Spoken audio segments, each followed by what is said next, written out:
Welcome to of Dice and Dens. I'm not ready. Oh, Jason. Oh man. So before we get into it today, I just want to apologize for our long absence between life happening, work happening, and shoulder surgery happening that was way more painful than I expected, even though everyone else was like, oh man, when I said I was getting shoulder surgery, I should have picked up the hint on that one. I did not. It's still a little rough, but at least I can use a mouse now. So there's all that. So thanks for putting up with that. We're releasing episodes again, as you can tell, because you're listening to this one. But also, it's a fluke. It'll never happen again.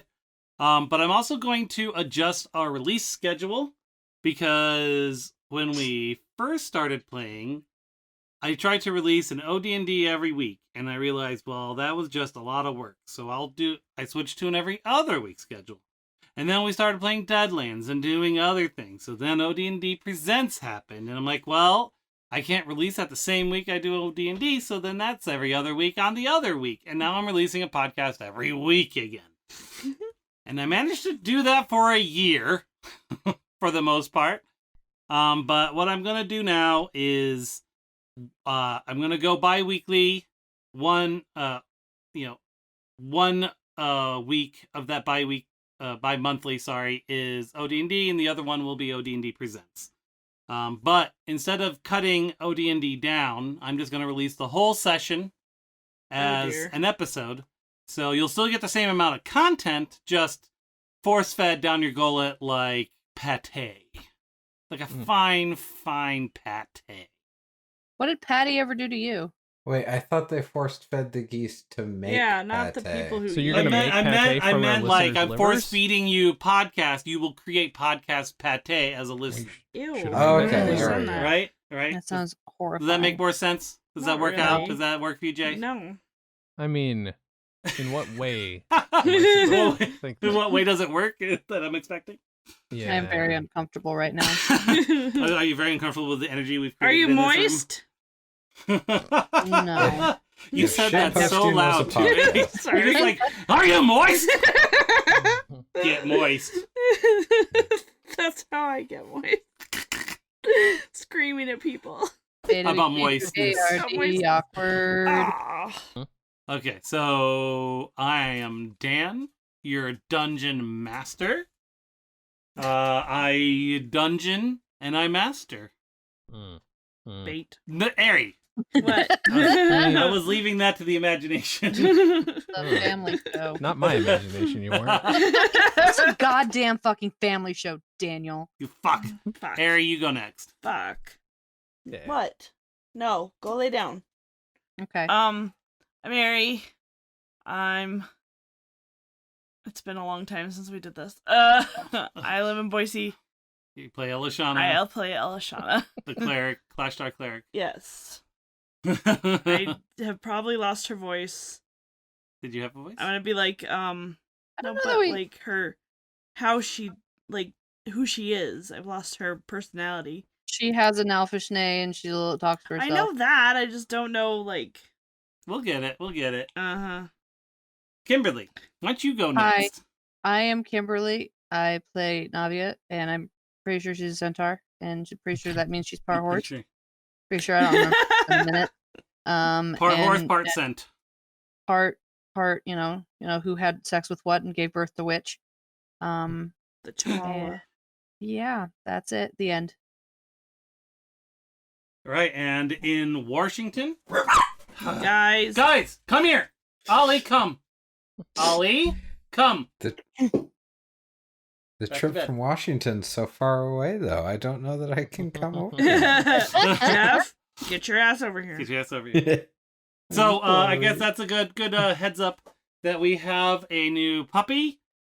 So, sounds may happen. He's been pretty good so far, but just fair warning. He's 8 months old. He's 8 months old, part corgi, part chihuahua. Yeah, we. Chihuahua. So, all the loud dogs. All and the puppiness. loud dogs Okay. barking, jumping. Thank you, Kimberly. You're welcome. Jeffrey, well, we continue with you. I'm Jeff, and if shitposting was a podcast, this is it. Yeah, facts. I'm Jeff. I play Fiznik, the gnomish warlock. Yeah, I guess that's it, isn't it? That's all I do. So you just war and you lock. You're also a rug connoisseur. I am a rug connoisseur. Just like Jeff Lebowski. I was gonna say voyeur. Like, what are you watching? Look at that love rug. Oh, baby. What are you doing, Step Carpet? I love damn it. me. I love me a nice thick carpet. It's just Bigger the pile, the Oh boy. happier the style. Hmm. And now here a baby cat. That's my kitty. That's my Binks. Okay. Next up. I'm assuming that's me. Yeah, it is. Probably. Okay. what's his name? Hi, I'm Jason. I play what's his name? A cowed boy who is from another dimension or time or both, possibly. And this is. It's all a mystery. Mhm. Mhm. Oh, Who am I? Your name's Jen. Oh. I'm Been a Jen. while. I play Grin, the halfling rogue. Yay. And I've decided to start something new. oh shit. Uh-oh. I don't like that. I don't like It's it when DMs say that. Mhm. Sorry. you are not allowed to play that game at the table. I didn't know the sound was on. You do that all the time. We're watching movies Anyway. and TV shows Anyway. and petting puppies. So I'm kind of taking a little bit of a thing off of what Jeff does with our Deadlands game. Oh. And I feel like if you guys can tell me what happened last time we played, No. I will give the entire party inspiration. Yeah, it happening. No clue. If any of you can do it, you all get inspiration. You can work together. Oh. We had a thing. Mhm. It is You're in that floating Like a spaceship, not a spaceship, like an airship, and it was very scary because centaurs don't do Yeah. heights because She was puking all over the place. nor do halflings. I was very scared. I was very scared. And Biznik reenacted the scene from Titanic. was it last time that we were like in the weird city with the jello, or was that the time before? No, I think it was Both. last It was time. Technically both. Yeah. Okay, there was a weird city with jello. Then we ended up going.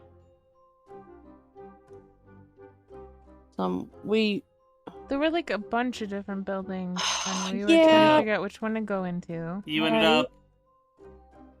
up gladiating with That's yourselves, right. and you flew as a rock, and a couple other things. We You're like in the kind of went back in time and experienced stuff through other people's. Oh. Oh, and then that's And we I almost faced off have with it. ourselves. yeah. The shadow thingy. Yes. oh And if right. And then your Kenku juice man kind of helped you get direction towards where Qualish's little glass orb was. And you found his Yeah. laboratory, That's right. and you he was in a kind of a stasis in a like kind of robot suit, sort of a mech armor. And you freed him and convinced him to help you with all the robot suits that you saw the plans for in Nimresa way back in the day. And then you started flying your house home. You're now flying castle. Yay. Your Howl's flying castle. And you took his little orb, so his lab is technically there, just in a little glass orb. So I imagine If you weren't enjoying flying, you could go in there and you wouldn't even be able to tell that you're flying. And a little glass vial? Hmm. Zydrate comes in a little glass vial. A little glass vial. A little glass vial. I don't know the reference. We still Anywho. got Throw all the it. I made them watch it, and they weren't terribly impressed. I don't understand. What did I watch? Repo the Genetic Opera.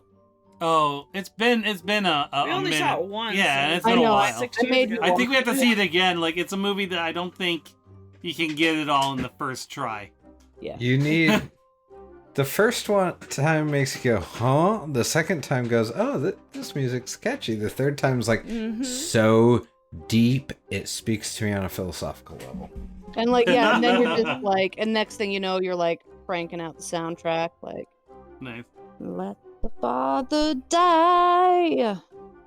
All right, so this session is going to be similar to episode 18. We're going to kind of We all know what explore that means. some individual character building moments as you fly home.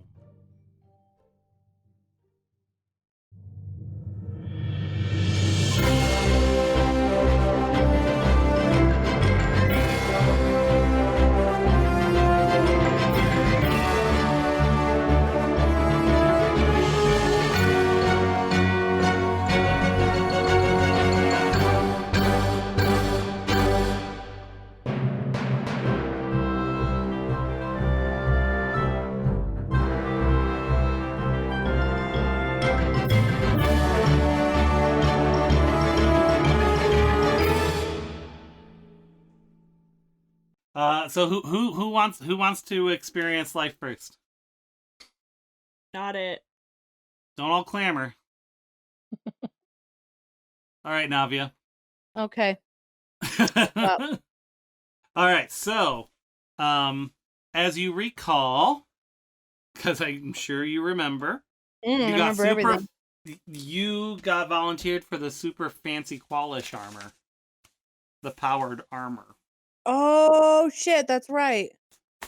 So what we're gonna do is we're gonna come in on you and Qualish, and he's going to be. He called you into his orb, because he'd been making adjustments to the armor for your body type. Okay. I am an arachnid. I'm an insect. It's fine. I think that was something we had to roll for that armor too. I have to see what that is. Probably. Let me read this real quick. But that's not the main goal of this. That has to happen no matter what. Mhm. I'm just gonna use this as something else. Maybe we'll visit that next time. So do you want to be entering or do you want to already be there? I will enter. Okay. So Qualish has put his little orb kind of off to the side in one of the storage rooms on a little on a plinth Or pedestal. Okay. or pedestal. Uh-huh. That's up for debate. And so you got a one of his brain friends came up and let you know that he wanted to see you. Okay. And Do they then have bodies yet? You guys built them bodies. Oh, that's right. I don't fucking remember. I don't remember anything. I didn't even remember we were playing tonight. And then Jeff was like, no, we can't play Phasma. We're playing D&D. And I was like, ah, shit. The end. Good story, bro. That's fine. I mean, you can play really late night Phasma if you want it. I mean, whatevs. How do I you touch it. I touch it. Okay. So he goes, and then you are now standing in Walsh's lab. Have I been in there before? Yep, you guys all were in you there. probably go in there all the that's time right. Yeah. so you don't get sick. Yeah, that's what I was Okay, thinking. That's fair. But it's gonna take some days for you to fly back. You guys stopped at the entrance of the cave, by the way, and picked up the horses and Daisy. Yay, Daisy. Yay. So he has room in his lab for the horses too. It's like the TARDIS. You go out a door and there's just more rooms. Mm-hmm. Pretty good. He's been building it for quite some time because he's a gnome and he's older. And he says, I don't remember his voices, so I'm going to do my generic gnome voice. Yay. Navia, welcome! I'm glad you came. I think I am too. You needed me? Yes. The armor that you're gonna be using. I've been making some adjustments to it because it was bipedally focused. Mm-hmm. But as you can see, and he kind of pulls a curtain to the side, and you can see now that instead of just 2 legs, it now has 4 legs and a space for your tail to stick out. Oh, well, yeah. Like The character. Yeah. That's so all. I've been working on this with these guys for quite some time. Mm-hmm. Kind of working straight. Time actually passes differently in here than out there. It's a whole dimensional thing. I've actually been working on this for a week, even though it's been like a day up there. But that must make keeping track of time very, very, very complicated. I just don't worry about it. Yeah. Well, here's hoping you don't miss any anniversaries. So do you want to try it on? Absolutely. All right. So kind of opens up, like the legs open up on the side, so you can kind of slide your legs in, and the top comes off, so you can slide that down just like you do normal armor, that kind of deal. Uh-huh. And it's like, because it's power armor, so it kind of envelops you. Mm-hmm. I forget how it was described. Does it have a description?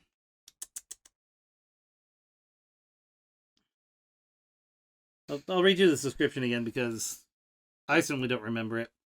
Powered armor resembles a suit of unusual plate armor with finely articulated joints connected by an oily black leather-like material. The armor has been worked to create an appearance of a heavily muscled warrior, which is like, Nice. So now you got like, so it looks like buff-ass horse legs. Hell yeah. And its great helm is unusual in that it has no openings, only a broad glass plate in the front with a second piece of glass above it. Strange plates, tubing, large metal bosses adorn the armor in seemingly random fashion. So it's been, what's the word, Jay? On like miniatures when they just put like stuff on there to make it look complicated. There's a term for I mean, there's greebles or greeblies. Greebling, yeah. So it's basically he greebled it. Thank you. Okay. On the back of the armor's left gauntlet is a rectangular metal box from which projects a short rod tipped with a cone-shaped red crystal. That's what it looks like. And I will send you send you all the details that we went over last time on what it does. Thank you. I don't remember. Yeah, I'm gonna. Ooh, I would imagine that this is either, since this is an official, unofficial thing from Wizards, it might either be on D&D Beyond or someone will have built this in their homebrew section. So I might be able to just grab that. I also have the items Forget-Me-Not, Blouse of Mending, and Cape with Wings, and I feel like I keep asking for descriptions of those, and I don't get them, so... Well, Forget-Me-Not is your sword, and I definitely gave that to you. Yeah, I don't know where it is. That's alright, because it might change this time anyway. That's fair. This is the one that is like the ancestral weapon type thing. Yep. Alright, so as he's putting that together, and he's helping you close it up, he says, wow, I'm not used to fitting armor up to 4 legs. And that reminds you of a time in your past. Uh-oh. Okay. When you first started in the military. That's kind of what I was thinking, like joining up to the military. Mm-hmm. Your first time getting your armor, you're the first centaur, the only centaur, so the person helping you get your armor on for the very first time also said that he's not used to fitting armor to 4 legs. Sure. But like horses, like there's like horse armor, right? Right, but that's a different. That would be whoever's in charge of the mounted unit, right? I mean, that's fair. That's real fair. So paint me a picture. What's happening? Okay. So it's like the like kind of. My first thought is like the costume department, but like the like I know, uniform. Yeah, like just kind of like a building or like a facility that's the armory, basically the There armor you go. Yeah. the armor thing and the armor place. And it's just sort of like you go in, they throw some stuff on you, and then you go to, and then they go to the next person. So it's like, here, does this fit? Okay, they like Mhm. put stuff on that Mhm. fits. And so I would imagine they probably did like get some stuff from the like cavalry place, like like actual horse armor, but of course it would have to be modified because I'm looking at some images, and of course they've got like armor for like the necks and heads Yeah. of the Which does not horses, quite fit which doesn't your fit. body type. I'm not seeing much by way of legs because, like, mobility, like, they probably don't want to like impede the horse's ability to Mhm. run. But like I'm seeing some of these like long skirted things, so maybe something like that. Like, Yeah. I think we established you wear some form of boot though. that's right. I do have boots. Yeah, so like horse boots. But like, So out of character here for a second. I guess sure. mechanically, wouldn't you be able to wear 2 different pairs of special boots? Yes. Okay. Absolutely. Hi, Binks. Hi, All baby. right, continue. And so Gonna yeah, make the centaur OP. yep. Mhm. And so I'm just like trying on this like hodgepodge of like stuff they like repurposed from the horse place. So Okay. And how do you feel about this event? um like it's nice to get some armor so I don't get like arrows in my butt, but like also I'm like a little bit like, okay, this is horse armor. Like, I don't know, maybe there's like a subtle distinction. I'm not some animal. You should probably, oh, thank you, baby. You're so cute. Like you're just putting You animal saying that on. to the guy putting the armor on you? No, my cat just laid down on my belly. Mhm. And so it's like, I don't know. It's like there's a little part of me that's like, okay, this is armor for a mindless animal, and they're just giving it to me because that's all they've got.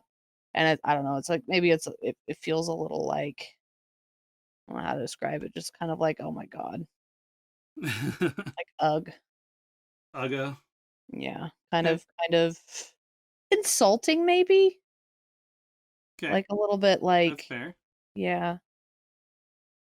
Okay. So you're getting your armor put on. And then they hand you your sword and your shield. Is this the same shield that you have today? I was just about to ask you the same question. You tell me. We're kind of I don't. we're kids on bikesing this a little Yes, bit. it is. Yeah, it is. Cool. Yeah, it All is. right.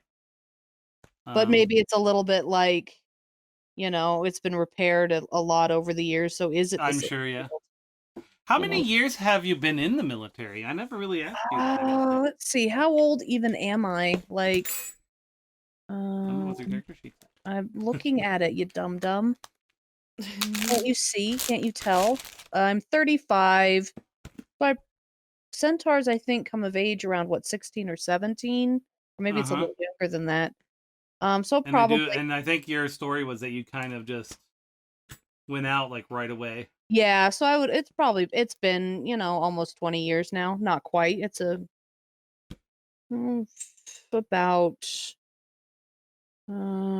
about 17 years probably. Hi, Binks. We should really have established that before that last bit where they denied your existence. Ow, cat! You're standing on my collarbone. That hurts. that would have probably hit different. She's kneading my boob and then stood on my collarbone. You know, like you do. You're a pain. Stop rubbing your face on the microphone. Aww. You Um, dumbass. so how do you feel getting that like emblemized shield? That feels pretty good. That feels pretty good. Okay. That kind of makes everything a little bit better. All right.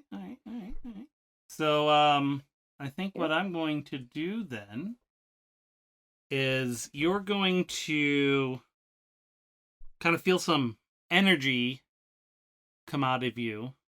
Okay. It's called a fart. called a My fart. butt. And I'm going to give you a shield, kind of like was it Magnus had, Okay. where memory. if you kill a creature, a non-sentient creature, explicitly, it will, and I'll let you describe how it appears, but it will appear on your shield, and anything making a physical attack against you of that creature type will have disadvantage if you're using your shield.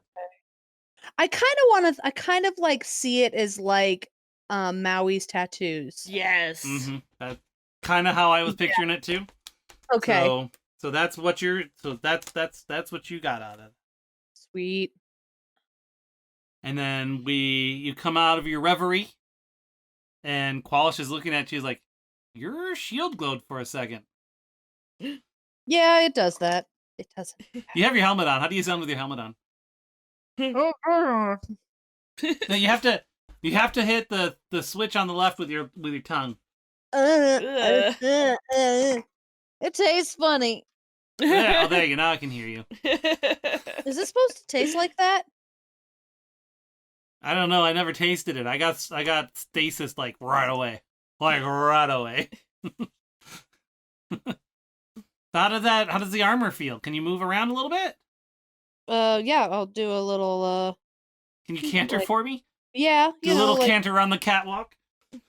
I'd shake my little tush on the catwalk. Yeah, on the catwalk. Yeah, on the catwalk, yeah. Okay. That's how she does karaoke. And it's when so she it just gets drunk. It's like Ned Flanders wearing a ski suit. It just fits like a glove. It's like you're wearing nothing at all. Nothing at all. Nothing at all. Stupid sexy Navia. All right. So you have a room in his lab area a little bit, so that you don't get nauseous flying by being out too long. So you can return to that, or you can go leave. Whatever you want to do. Yeah, I kind of want to play with my play with like do Go play with with yourself. herself. Okay. play with All my right. All right. So you wander off, and we'll move on to someone else. Yeah.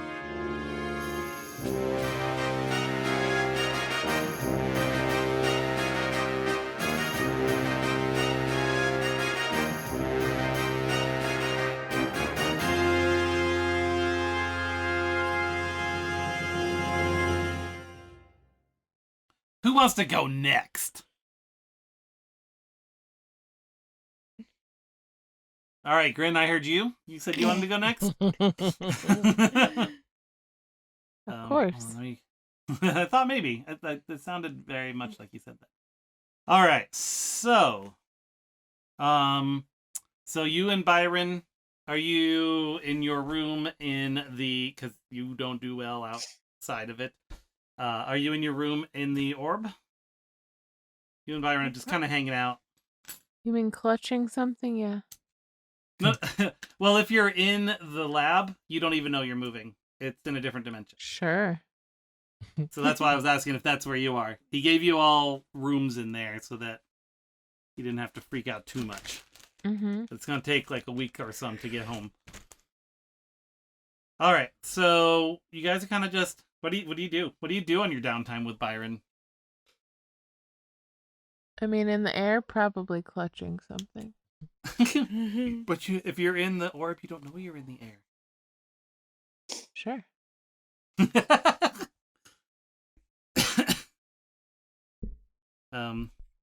Like, do you train him some more? Do you guys just talk? Do you read? We probably do stuff to distract ourselves from being in the air. Okay. So, like what? Like, Paint me a picture. Chess. yeah, probably like a game. Or reading. Like what kind of game would you be playing, you think? Ted Blue Wings.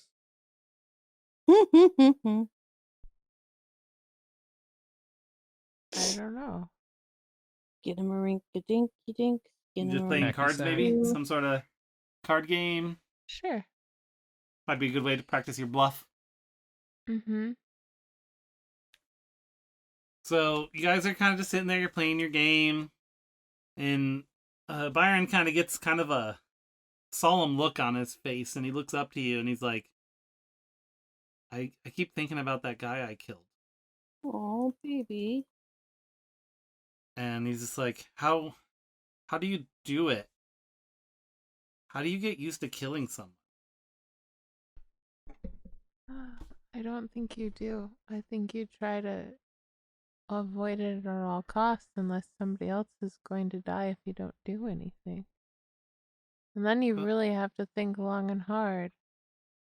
Am I am I protecting like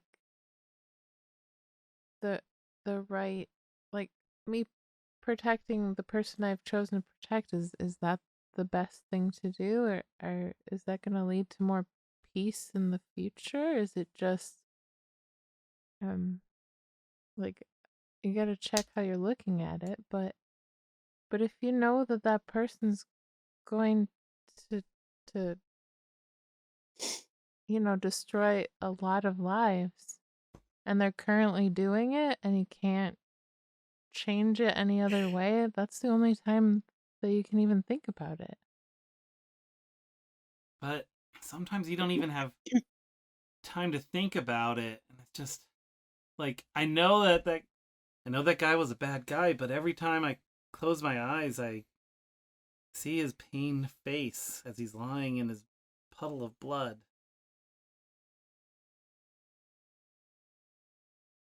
I'm so sorry that you had to see that and that it happened, but I know that you're going to keep thinking about this until you learn something from it, and it's not just going to be only pain one day. It's going to make you think about the next time, if you're ever in real danger again, it's going to make you think about it in a different way. And hopefully it helps you grow. That makes sense. And it does help him grow. He is now an actual, using the official sidekick rules they released in Tasha's Cauldron of everything. And he's much beefier than he used to. I'm about to paste his thing in The Discord. Sword of Dis. Yeah. 36, 29, 36. So Holy the way 3.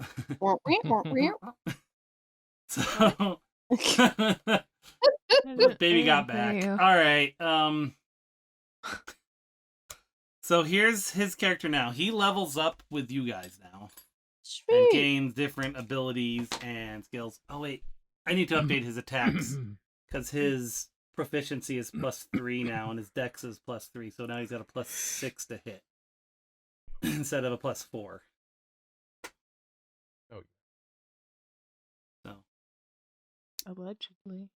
I will Sorry, send you an update. I'm just trying to load it on my phone, No problem. and it's allegedly coming up. The actions I need to update, so I'll send you an updated one. But one of the he still has sneak attack, he still has cunning action, like he had before. But one of his new things is helpful. There is, I don't think we've ever used it, but it's one of the features of 5e. An action you can do in battle is help, which allows you to give someone advantage. He gets to do that as a bonus action, which is probably pretty helpful to the partner of a rogue. And then he also has coordinated strike, so when he uses his helpful feature to aid an ally, he no longer has to be adjacent to help. It can be up to 30 feet away. And we've already got one of those. and he can deal an extra 2d6 damage to that creature the next time he hits it with an attack roll. Nice. And Awesome. he has evasion, that because of extraordinarily good luck, Byron is skilled at avoiding danger. When he's subjected to an effect that allows him to make a dexterity saving throw to take only half damage, he instead takes no damage if he succeeds on the saving throw, and half damage if he fails. Dang. So, he's beefed up, man. I forgot to do his hit dice, too. Damn it, he should have more HP. I did that today.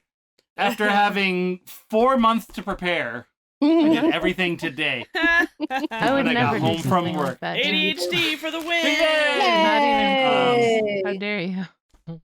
So let me fix hit dice. I'm just making a note here that I won't read. Fix hit dice and attacks. Because every time he levels up, I think he gets another hit dice too. So he's Dang. gonna be a lot beefier. So he learned something from your tutelage, and he will continue to do so. Good job.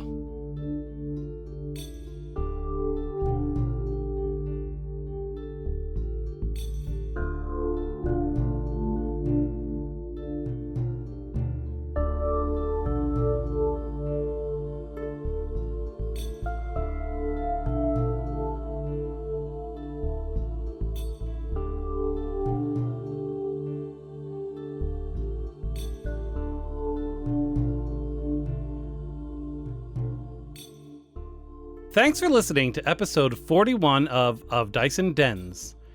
I really enjoy doing these interstitial episodes where I force these guys to dig deeper into their characters' backgrounds and motivations and whatnot, and then rewarding them for good roleplay. I'm pretty sure they enjoy it too. It makes them think about things that maybe they aren't always thinking about with their character, but it's kind of in the back of their mind, which is really cool. And then it gives me some tools going forward. You can find Of Dice and Dens on Twitter at ODNDpod, Facebook at ODNDpodcast, or email us at odndpod@gmail.com. Also, please visit our website at odndpodcast.com. There you can find a link to our YouTube channel where I've got most of our episodes uploaded, and I'm working on getting more up there. Of Dice and Dens is part of the StolenDress.com podcasting network, where you can find our sister podcast, OD&D Presents, where we do other game systems and other games. What's With You, Scooby-Doo, Comedy on Vinyl, the Dan and Jay's Comedy Hour podcast, hosts with their own Picard, which we'll be picking up again soon with the new trailer and everything, The Professional Blur, and many more. Music in this episode was created by Kevin MacLeod at incompetech.filmmusic.io and used under Creative Commons Attribution License. And now let's have a trailer for Comedy on Vinyl, and we'll get back to the stories.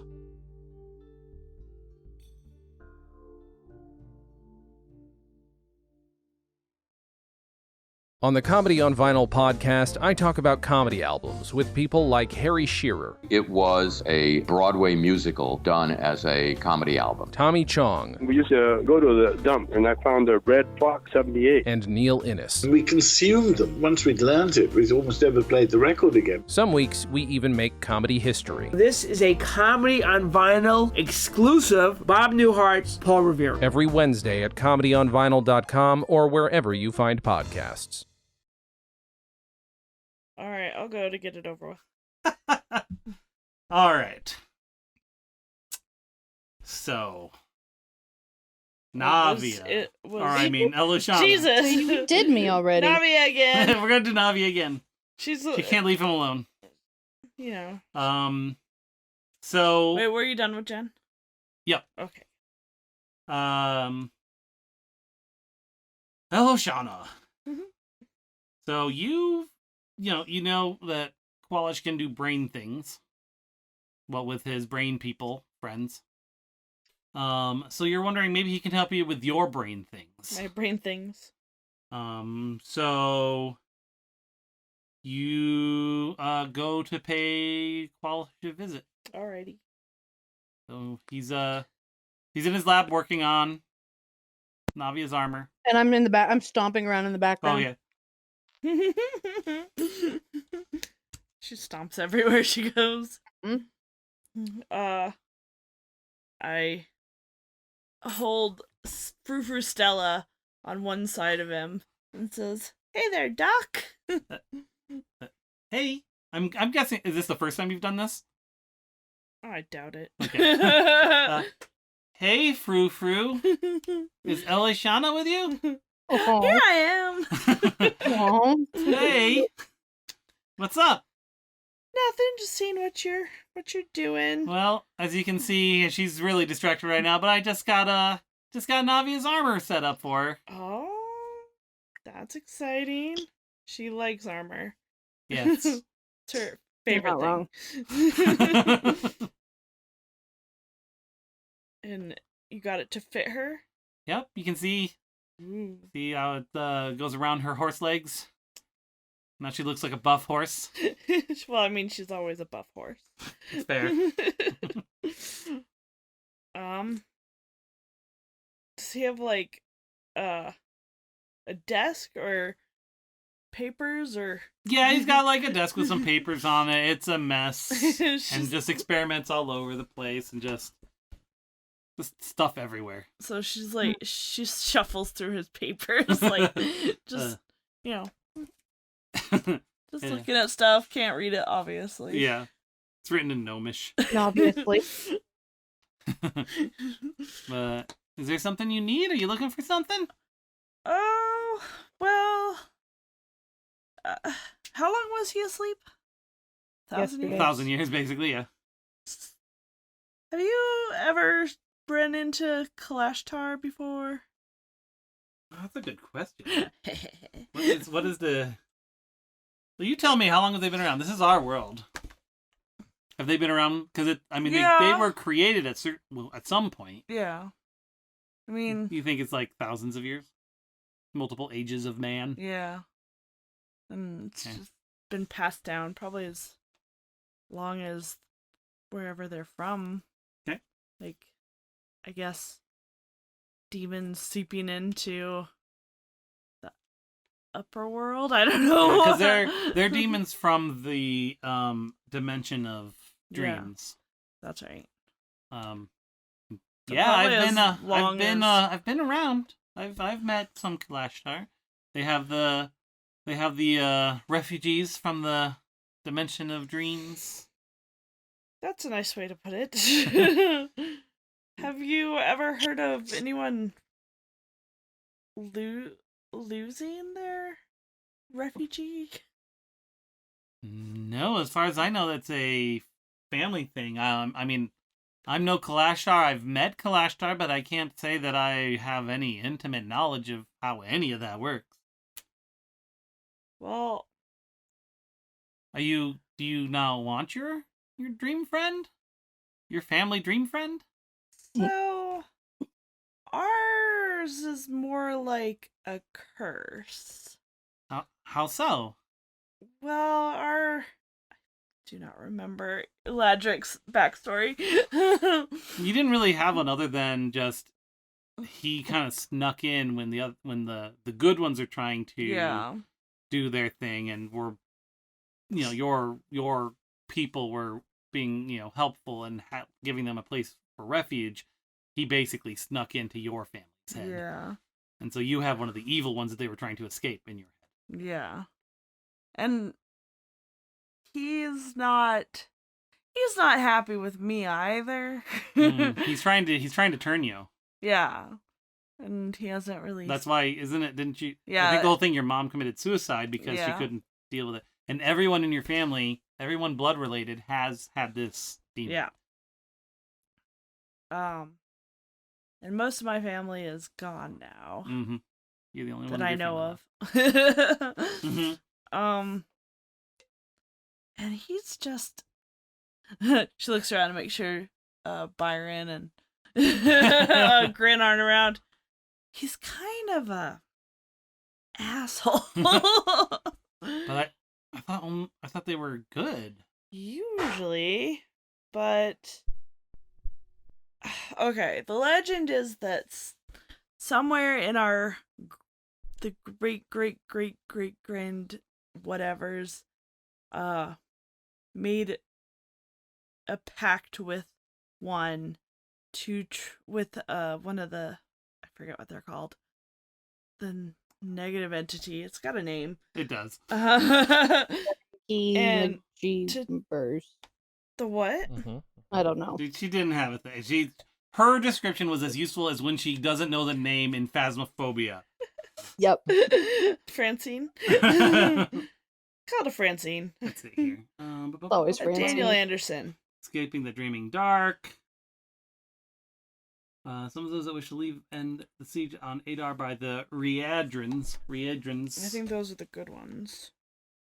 Or No, those are the bad Those are ones. the bad They're the ones Yeah. that were Good one. that were sieging, oh, okay. I And think.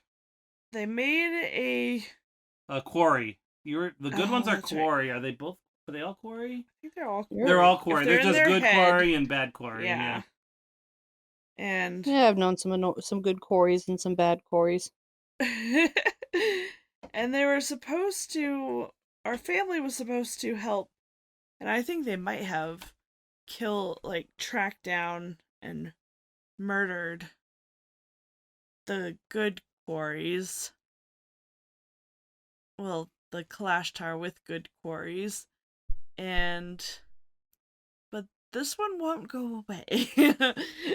There aren't. I don't know how many Kalashtar are even left for me to. Not that I would kill them, but I don't know why he's. Is it a sticking Highlander around. type situation? Yeah, right. Well, He's so just- are you asking me to help get rid of your quarry and return you to just being a human? She kind of just looks out the. Is there a pretend window or something? Sure, yeah. Looks out into Or the void. Maybe she just looks up as if there's a window. That would be Very in character. Elishana Or just kind of look straight into the camera. Yeah, right. Stare at the.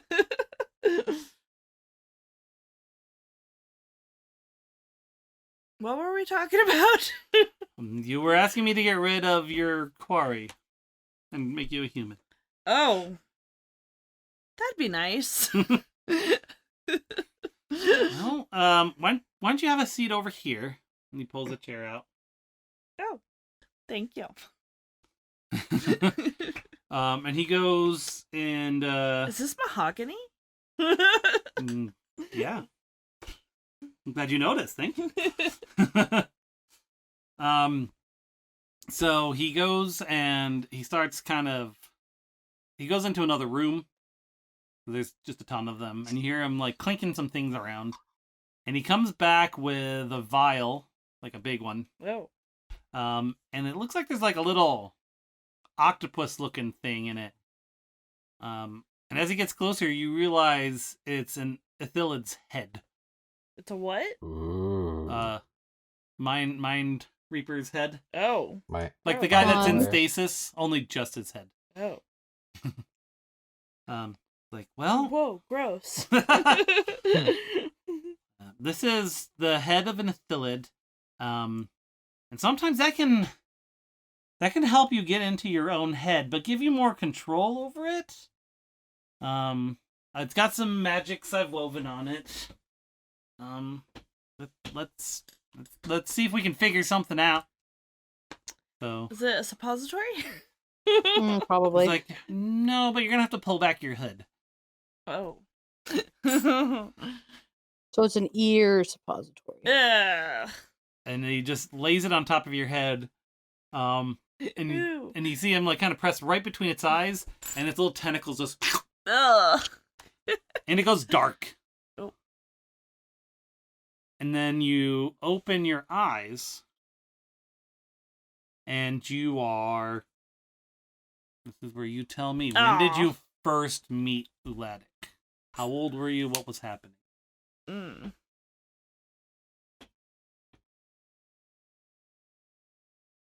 I'm probably at my mother's funeral, Okay. Mm. and What do you see? well,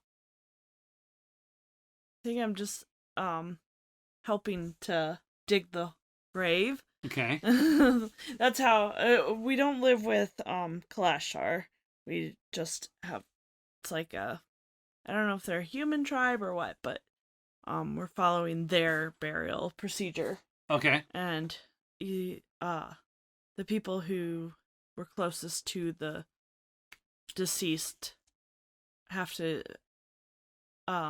dig the grave with their hands. Yeah. It's not like really rocky soil. It's pretty like swampy kind of. Mm-hmm.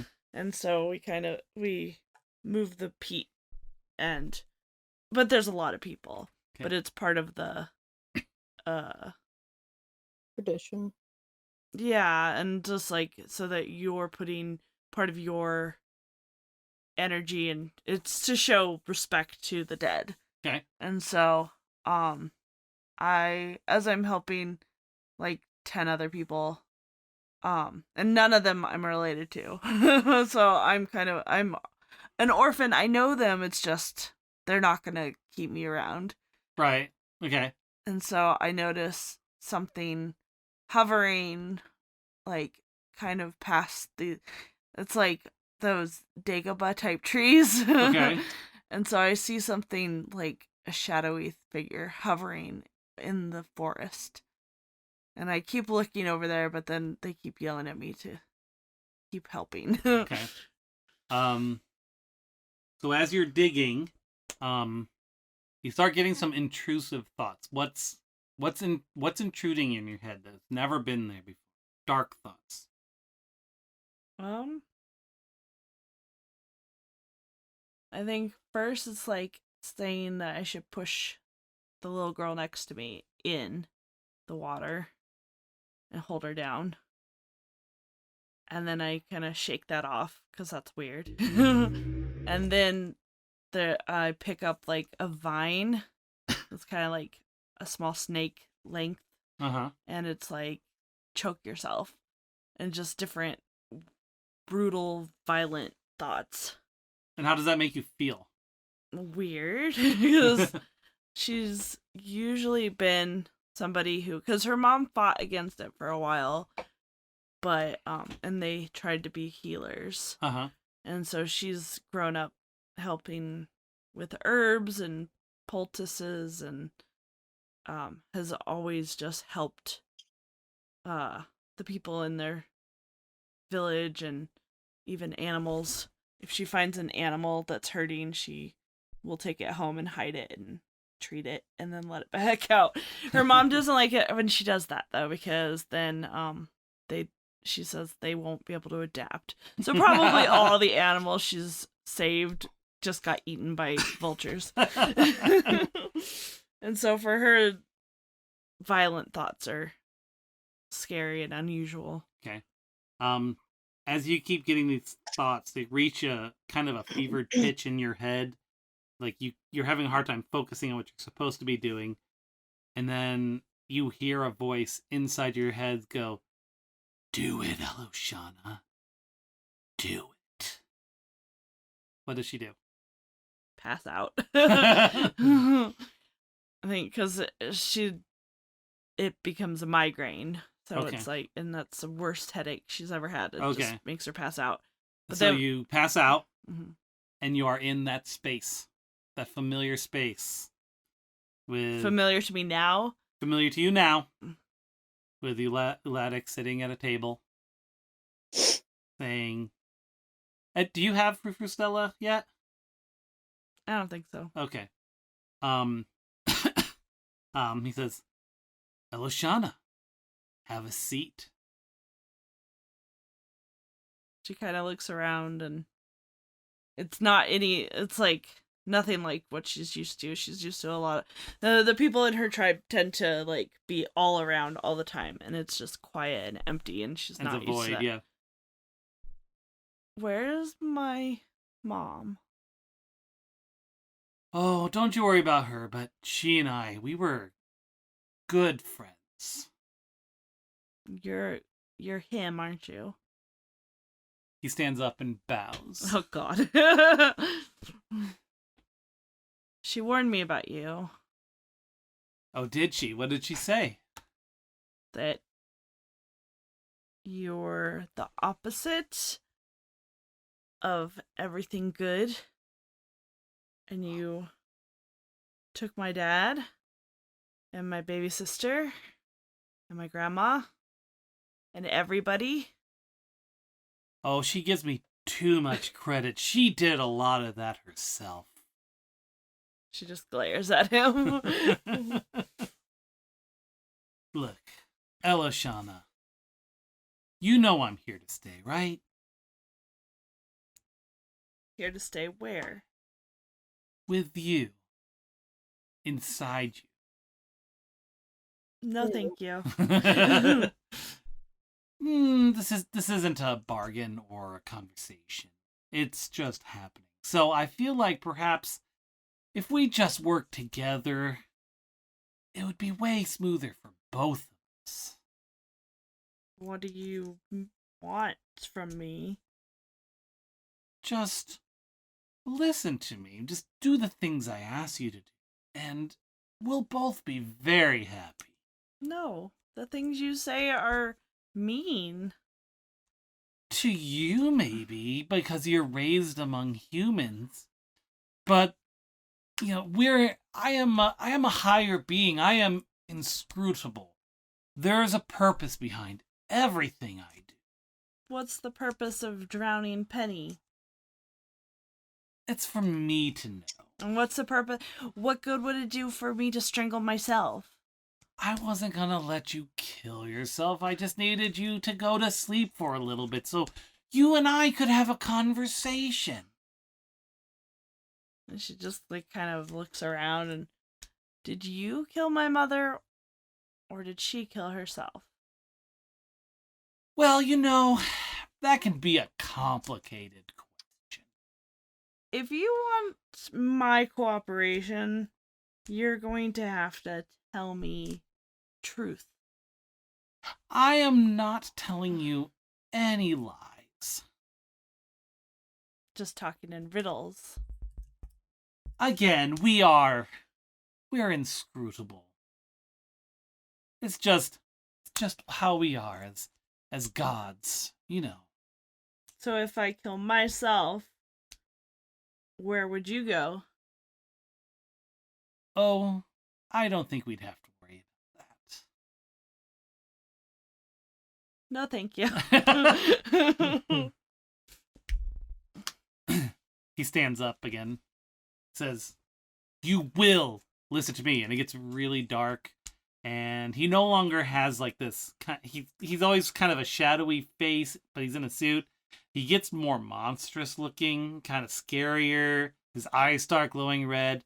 His voice deepens. He's like, "You will do as I say." And how old are you? Probably like 9. So that's probably scary to Yeah. you. And then you hear a voice behind you. "Don't listen to him." And you turn around and you see an Elfishne. Aww. like a miniature real one? Or a... Like the cartoony looking one like you saw in one of your more recent. Okay. It's your first meeting of Frufrustella. Yeah. But because now fish days can be scary too. Yeah, no, this is like a cartoony one. Ah. Like, yeah, not a scary looking one. I think she's crouched too. Like, because as he got bigger, she got smaller. Mm. Elishana is. Yeah. And But then he's scary. but he is only in your head. But my mom says your head is everything. But he is not in all of your head. There's still the you that helps animals and helps people. Why don't you let me help you help people? And he holds out his hand to you. And she looks back at Ulatic. And he's like on fire now. He is pissed. And she crawls over to Frou Frou and grabs her hand. He holds you, and he just holds you tight in his arms. And then you wake up in a bed after you had passed out. And everyone's like checking up on you, asking you if you're okay. And you can feel Ulatic in your head, but you also feel this other new power like you're always being hugged by Frustella.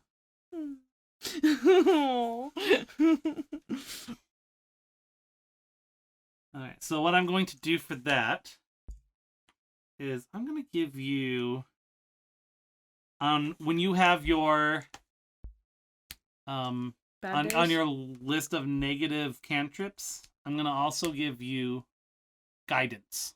Ooh. Nice. I've yet to have a bad day, so I know. But we'll do that. Nice. If you had acted that out any differently, it probably could have been bad for you. Oh dear. And then you wake up in Qualish's lab. Oh. He's like, and you see the Ithilid head had fallen to the ground and it's just completely shriveled up and blackened and smoking. And Qualish is going, looks up and says, I don't think I can help you. Did that brain sucker starve to death? My dad always warned me that was gonna happen. Whatever is in there is powerful, but there's something else in there that's offsetting it and helping. I think that's the best you're gonna get for now, but maybe when we get back to civilization, I can start kind of asking around. That would be appreciated. She hugs Frustella. And Qualish gives you a hug. Aww.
All right. Who's next? What's his name or Fiznik?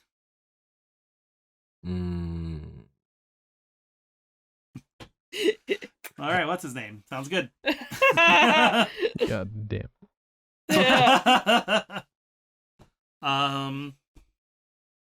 So you kind of have a similar kind of experience with realization that Elishana did, because he's also, interdimensional, interplanar, got some experiences there. Maybe he might be able to help you figure something out about who you are. Mm-hmm. So, you're gonna pay him a visit too. Okay. Walk. What do you mean? Wait. Question: is he actually looking for the other guy? Is he like peeking in, going, "What's his name in here?" Oh, hi, Qualsh. I don't remember the other guy's name. Other guy? The cute one. Oh, he was always flirting with. Yes. Yes. Jarrett. Right. Your tiefling interest. Mm-hmm. Okay. So, okay, you're there. Mm-hmm. How do you get his attention? What do you do? He's working on some stuff.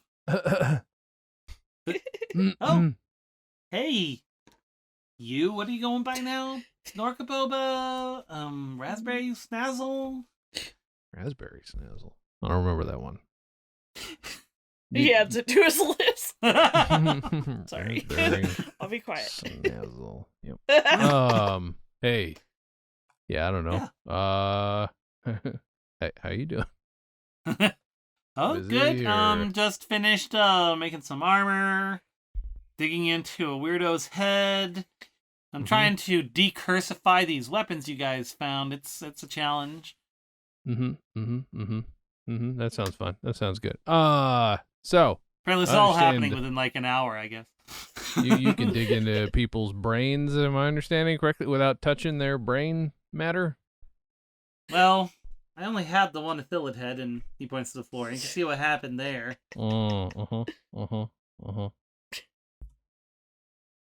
So There. is that a yes or a no? Well, I don't think I'd be able to do any brain stuff right now. Hmm. Have you talked to him at all before about your past experiences? I haven't talked to anybody about it. I would Okay. imagine. Not in detail. What's I still am not convinced that all this isn't a dream. So fair Yeah. enough. Fair. What was it you were hoping for? am I talking to you or am I talking to him? Talking to What him. the- Oh, okay. I know Mm, his gnome voice is very close to Dan's voice. It's a little Okay. higher, a little nasalier. Sure. Well, I was. You probably have noticed. In fact, you illustrated it. I'm not big on knowing my. I'm big on knowing my name, but I don't know what it is. So I don't know. Yeah, a you whole said lot. something about being a memento guy. I don't know what Yeah, that I'm a memento guy. Yeah, that's absolutely right. That basically means I don't know a whole lot about my own personal history. Hold on, sorry, my cell phone's going off. What now? I feel like that's useful information. You good now? Is that taken So care what? of? What so? All right, and back. So I'm a memento guy. Basically, I don't really know a whole lot about my own background, I guess, which is convenient for me. Makes it a lot easier for me to move around in this world, but might make it more complicated for some of my folks who got stuff to think about and remember. But I can kind of make stuff up as I go along. But I prefer to know a little bit more about where I come from, and all I got is I got this dream of being on a porch with somebody I love, and then they got sucked into a tornado or some shit. There's a whole lot going on. I'm not sure how I even got here. I just kind of woke up here in this land, and that I found this bunch of ragtag dipshits, and yeah, I don't know. If you could help me figure that out. So you were sucked into a tornado, almost like you were teleported? Maybe. I don't know. All right. I'll tell you this, in the dream, that was not a concept that I was aware of could happen. I knew about tornadoes plenty. All right. He kind of rubs his chin, and he says, "Come this way." All right. Walk this. And you go into yet another room. If I And could you come kind that of, way. and you see a bunch of different little looks almost like paintings on the wall. But you realize that they're moving. And he says, "This is my dimensional room, where I experiment with different dimensions. Each one of those little portals are viewing a different dimension. You can see there's the one with the ooze right there. You can see right there, and that's a shot of Mechanus right there. You can see all the little robot people, like the one that you got to fly this ship. No offense, Gearbox. None taking. I do not need sustenance." And then, so let's have you sit right here in this chair. That was the door opening. Why did I do that noise? Sorry, I haven't oiled that chair in 1,000 years. Oh. Which is I guess more like 4,000 years for him or whatever. So then he goes and he opens a box, and you see him kind of scratching his chin and very pulling out some very specific things from it. And he comes over and he's holding what look like different kinds of quartz. All right, So he pulls a lever and it just flops you back on your back. What the hell are you doing? Well, I need to put some of these crystals on you here. Now, where I come from, you're either about to cut my hair, pull my teeth, or remove numerous body parts. You're not doing any of that, right? No. I'm just going to put some rocks on you. That's suspicious, but... So you see him put 2 pieces of quartz on your ankles, 2 pieces of quartz on both your wrists, or 1 on each wrist, I should say. 1 right in the middle of your chest, and 1 on your forehead. And he says, "Okay, don't move." And then he goes over, and he walks behind this, like, really thick lead wall. You hear him press some buttons, and then a giant crystal kind of drops down from the ceiling and starts glowing a really, really bright pinkish red. He yells, and it's really loud, too, and he's like, he peeks out from behind the wall. He's got like these really thick black goggles on. He's like, "Are you ready?" I don't know. And then he says, "Good!" And then he gets back on and he pulls the lever, and this bright light just zaps down, hits the rock in your chest, and you can see the light spread to all the other rocks, and then it goes dark. What do we see? Where do we go?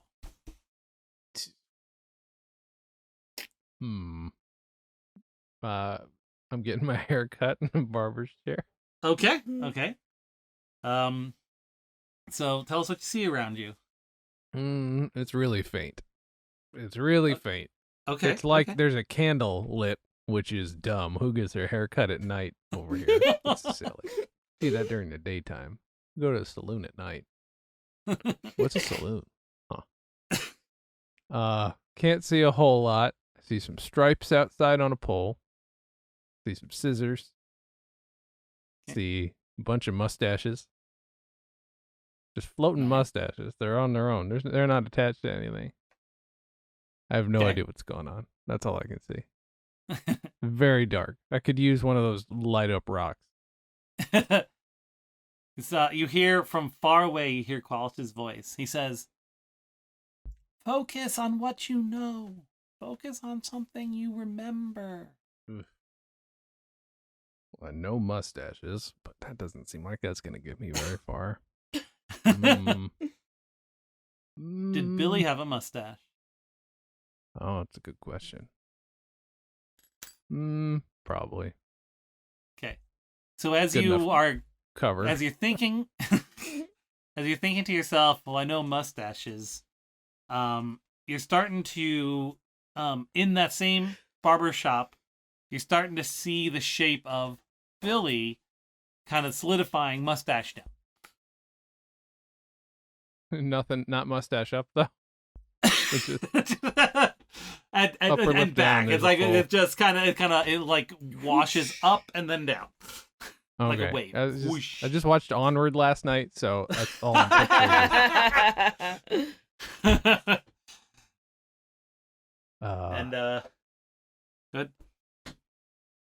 Good. Can I talk to him or not? You can try. Let's see what happens. All right. Billy, is that you? Yeah. What's up? Oh, holy shit! Are you real? You there? What's going on?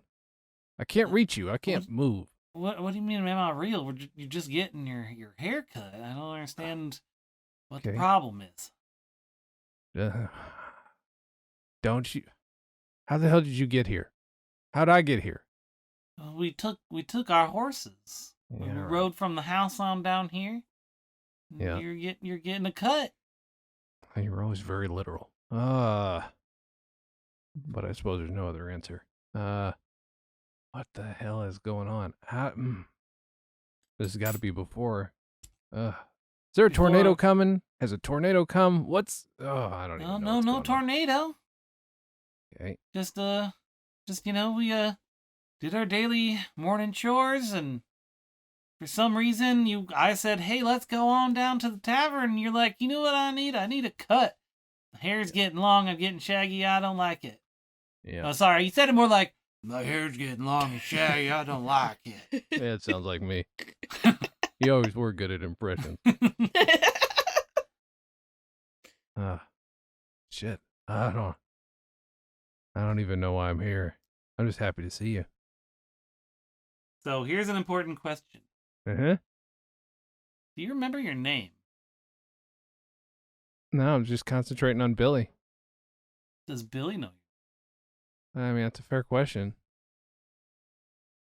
Billy, I got a real dumb question for you. You're going to think I'm the biggest idiot on the planet. Yeah. What's my name?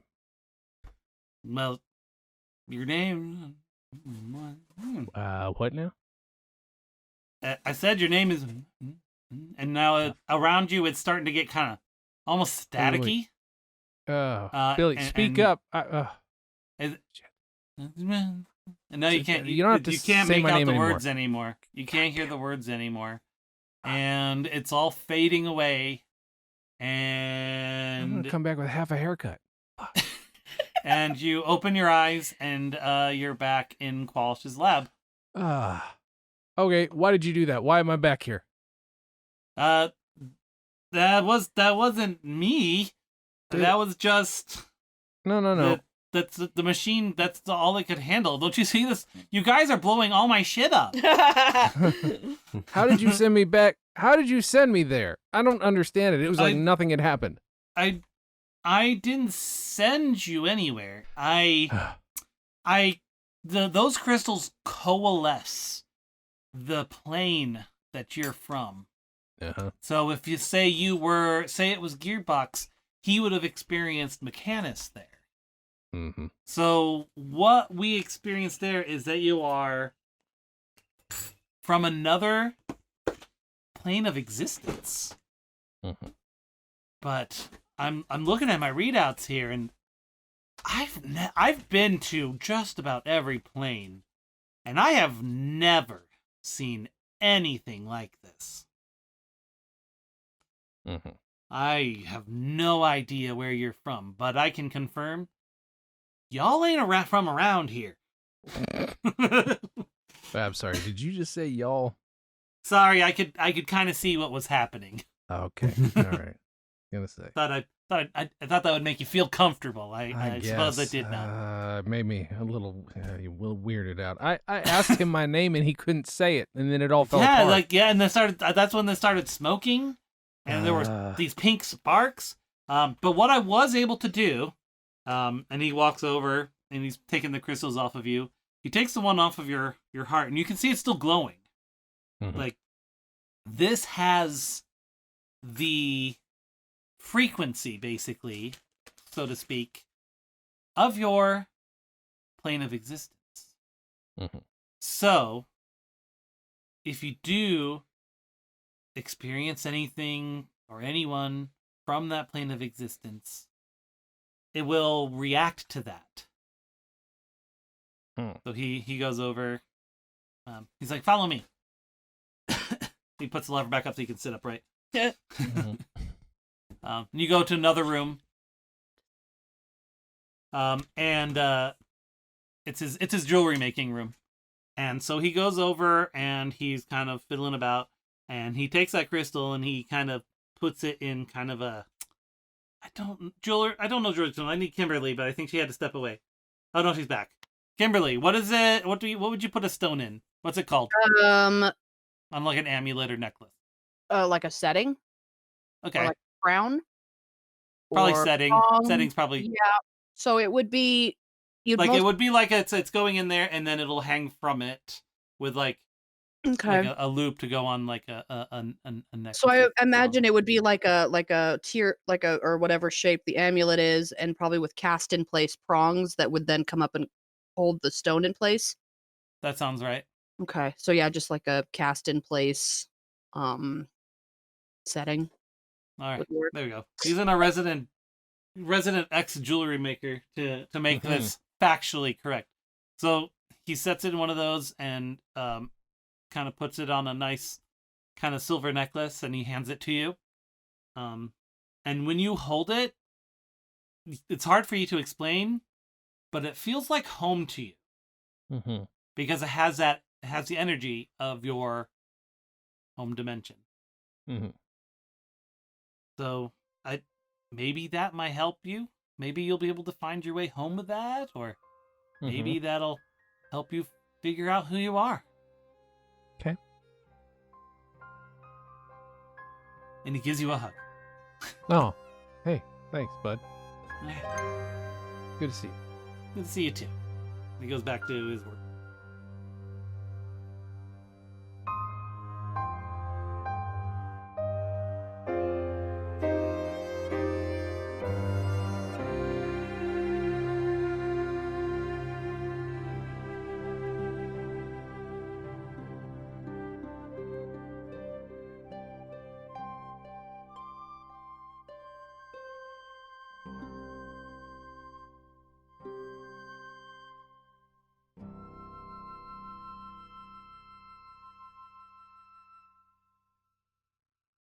All right, now it is Fiznik's turn. What? So you got an invitation to just to hang out because you're a gnome and he's a gnome and he hasn't really seen other gnomes in even a long time, even before he was in stasis. And he just wanted someone. He just wanted someone he could talk gnomish to. I was gonna say, so our entire conversation is in Gnomish. Yep.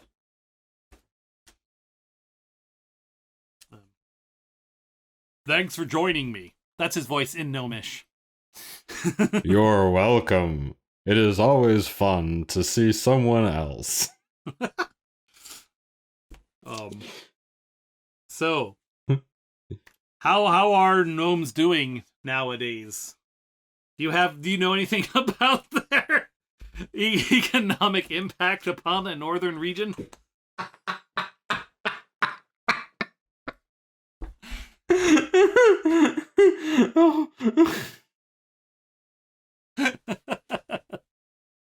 For those listening at home, we had a conversation that he said he wanted to write a report about the impact of gnomes on the economy of Blackpool.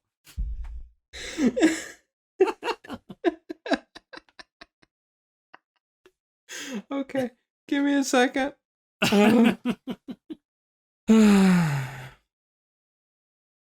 So while you're doing this, he's working on trying to decurse those weapons you guys found. Okay. Well, gnomes in general make up the majority of the smithing and weaving industries, but I see growth in the teamster and general transportation of gnomes. We're small and lightweight. Huh? Was that the whole report? Yes. Oh, very nice. All right. During that very long and in-depth report, Qualish was kind of, he has like one of the weapons up on kind of a support that's kind of glowing to prevent the curse from potentially spreading to him if he touches it wrong. And it's like kind of in a shield, and it explodes inside there just as you're finishing your report. Just a super bright flash. Oof. And he goes, "Oh God, that wasn't supposed to happen. That's weird." And like there's just pieces of sword everywhere, and also this glowing red heart-shaped stone. Ooh. Which I don't know if you remember was one of the things that your Fey patron wanted you to get. That's right. Gimme. What? So he walks over and tries to grab of the heart-shaped stone, and he just innocently picks it up and like holds it up. It's still to the inside light. that shield, so Yeah. let's have you. Why don't you go ahead and roll an Arcana for me? Okay, that's what. That's a D20. Jeff's gonna get the only rolls of the night. So that's a 13 plus. My proficiency is 3, so I guess that makes me Like a 16, I think. Okay, that's sufficient. You know this magic. He's not like using some weird magic. It's something that you've seen a lot, and so you kind of know how to work your way through it. So let's also have you roll a sleight of hand check. Uh-oh. Ooh. What's my dex? Of course. Adobe, you have to lock up right this very second. Yeah. The shield falls on his face and breaks his nose. Oh dear. It's a magical shield. Okay. It's a sleight of hand is to see whether or not he notices that you took something. It's still a 1. Okay. So, yeah, so he notices you grabbed something. What was that? Oh, nothing. I'm just taken by the stone and the shield. What do you know about this stone? And do you hold it out? Yes. What? That came out of that sword? Let me see that. So he takes the stone from you and he says, "Follow me." He leads you into another room. I skip after him. Okay. This is his magical investigation room. So you see lots of different kind of artifacts and tools and things. And he walks over to one of his tools. It looks kind of like a corkscrew, but it's hanging down from like almost looks like a microscope. But it has 3 eye holes, and the one on the top is another crystal because it's for the third eye. So he puts the heart under that, and you can kind of see him adjusting. He's like, "What? I don't know what kind of magic is in this thing." He's trying to figure it out. He's like, I don't know that I can let you take this. This could be dangerous."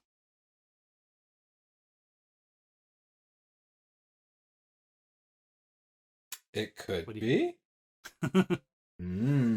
He Bisnick steeples his fingers and drums them against each other.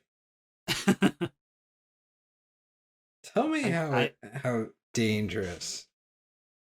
It's an unknown type of magic. In a world full of magic that everyone knows.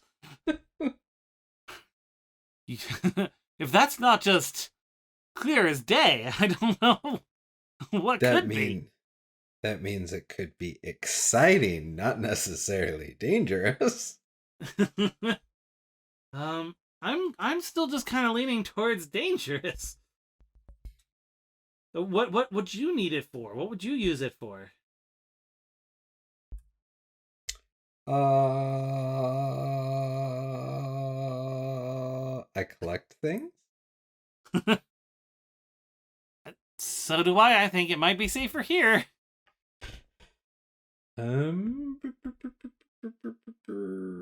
Okay, fine. You can keep it. But my place is really, really safe. Like the safest of the safes. Is it in an alternate dimension that only you have control over? Kind of. Maybe.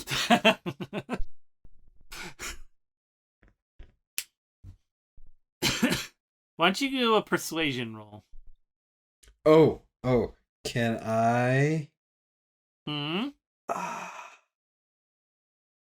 Why, Adobe, are you being a stinker? I have a skill. Skill, you say? I do. That helps me with persuasion. I think. Hold on.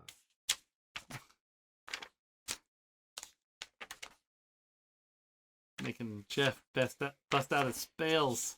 I know. What is my persuasion is +4, so it's not like I need it.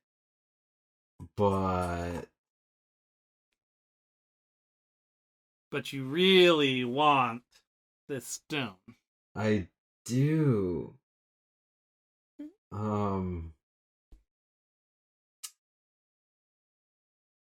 I guess. So I'm going to use Fey Presence. Okay. So he has to make a DC or a wisdom check against DC 15 or he's charmed.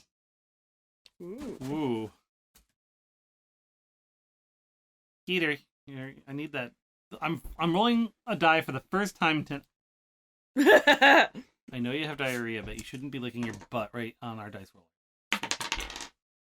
8. Oh no, he did not make it. Shit, the dice didn't.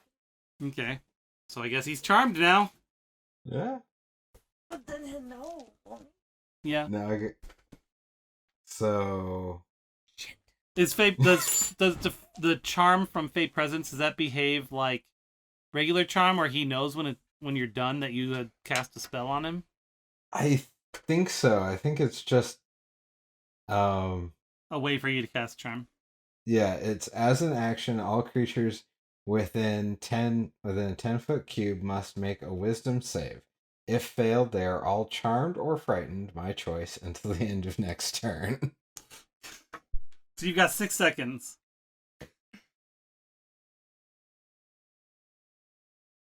I'm trying to remember what I can do with charm.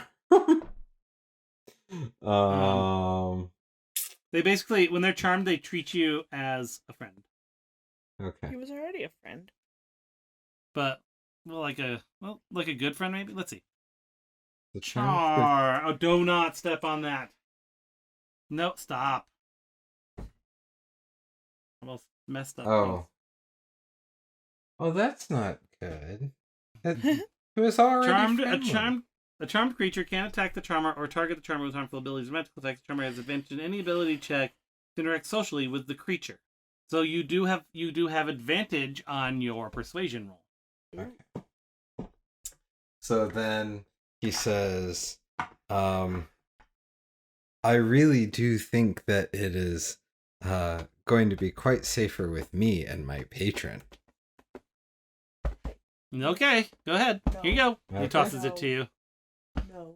Oh, okay. Catch it and put it in my pocket. All right. So you run off. Yep. And the 6 seconds left before he realizes what happened. Yep. So as you're running out of the room, you suddenly realize you're running through a green meadow. Oh shit. Okay. And once again, you are in front of the throne with the Fey and Silver in front of you. And I hold out the stone right away and say, "Hey, boss, I found it. I had to use some of that Feyish power to get it done, but here it is. Here's your stone." Yes, I felt it. It was very impressive. You did a really good job. So he sticks out his hand and floats it over to himself. He's like, very nice. I'll just add that to my collection. And thank you for everything you do for me, Fiznik. You're welcome, sir. Just for that, I think I will give you a gift. Come on, I need to... Is it a forget me potion so that I can... I'm gonna bring up my little randomizer again. It's a flying carpet. Come on, flying carpet. That'd be hilarious if it was. I feel like that would break so many things. I mean, we all know that Fiznik would just sit on it and float around all day. Oh yeah. That's all he would Nick- do. You know what? He gives you a flying carpet. Oh! It's pretty dope. Well then. Okay. Is that a legit thing on here? If not, I'll have to figure out what its stats are. Obviously it's a sidekick. Have you ever seen Aladdin? I mean, It is, it's a real thing. Don't you have a dragon too? carpet of flying. Oh, my carpet God. of... You can speak the carpet's command word as an action to make the carpet hover and fly. Yeah. It moves according to your spoken directions, provided that you are within 30 feet of it. Roll a D100. Oh shit. Woohoo. I haven't rolled a D100 in a long time.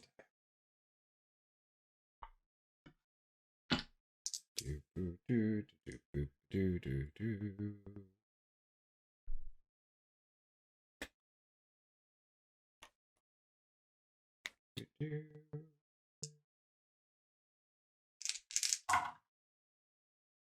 12.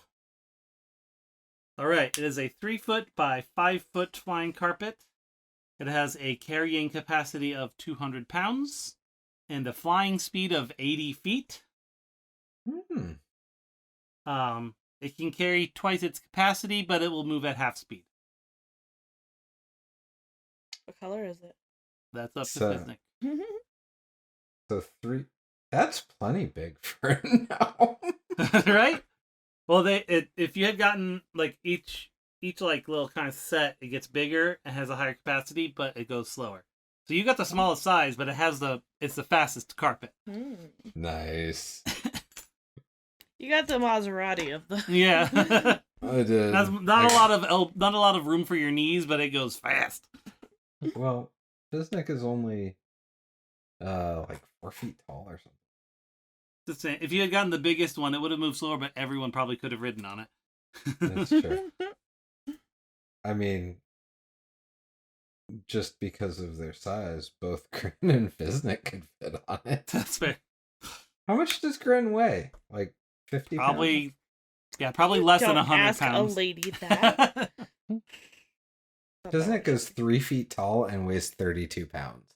Yeah, you could lay Jeez. on that like width-wise and still have plenty of room. All right. So Faye says, "Thank you for your continued service. And if you see a yellow butterfly gem, I'd really like it." Oh, I'm so glad, sir. And he starts petting his carpet, like mildly seductively. I've decided it is green with gold tassels. Yes. And Seamus is totally getting jealous. That's Poor right. Seamus. But Seamus can write on it, right? That's very much so. Mhm. He'll like it the first time he gets to like hold on and just Be like Navia yeah. and grin. All right. Seamus the pseudo dragon. What happens when he goes back? What? What happens when he goes back? I'm worried about how Qualish is gonna. All right. So you return. You know, Mhm. kind of just the world around you dissolves back, and you're back exactly where you were when you were running away. Oh dear. And he goes, you hear from the other room, "Hey!" He comes running out. It's like, "Hey, why did you do that? Do what? You took my stone. You I didn't charmed take- me and took my stone. That seems a bit kinky." But you know what? It's an extremely gnomish thing to do. And he claps you on the shoulder and laughs and walks away. He's so disconnected from the real world at this point that it only really briefly bothered him. Yeah. He's It's mostly now just no longer his issue, so he's done. He's mostly just offended that you charmed him. And I didn't give him a chance to charm me back. Yeah. Right. Oh, he'll get you Oh, I'm one sure of he these will. days.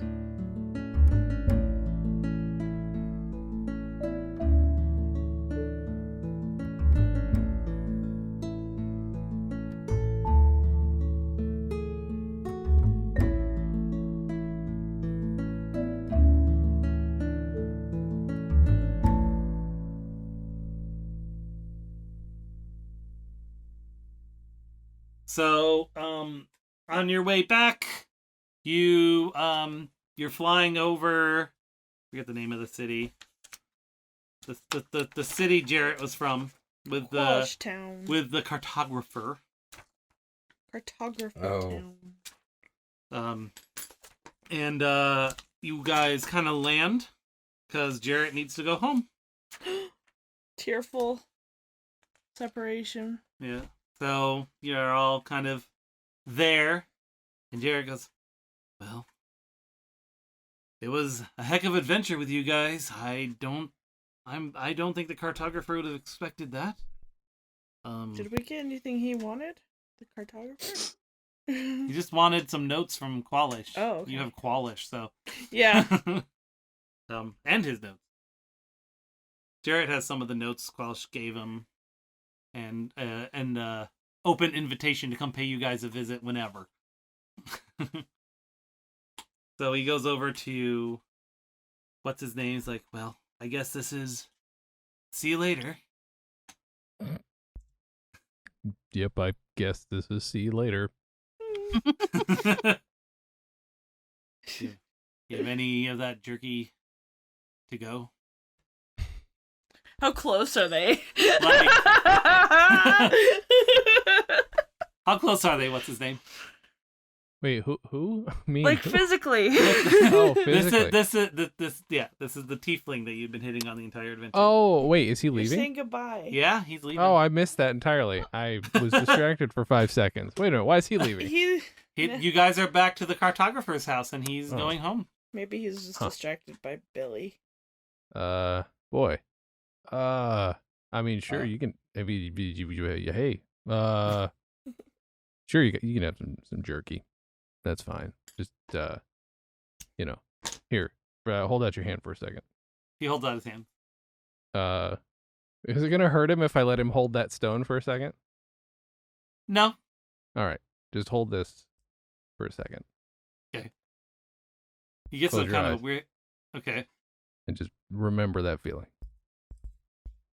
Oh, that's a weird feeling. Yeah. Never felt Yep. anything like that before. Yeah, I know. That's just in case. Give that back. Now here's your jerky. And, Elishana elbows Navia. Well, I'll see you all later. I'll see you all in hell. Well, maybe. He And then is a you see him walk tiefling. over and try the door, and it's locked. And he goes, and he pulls the cord, and all the things happen, and the finger comes down and presses the doorbell.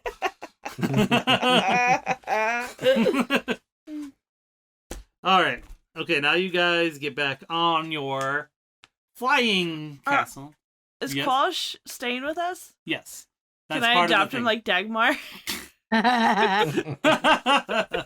he spends most of his time in his lab. Yeah, I know. I'm Okay. gonna move Dagmar in there. Jesus With my Christ. chickens. There's plenty of room.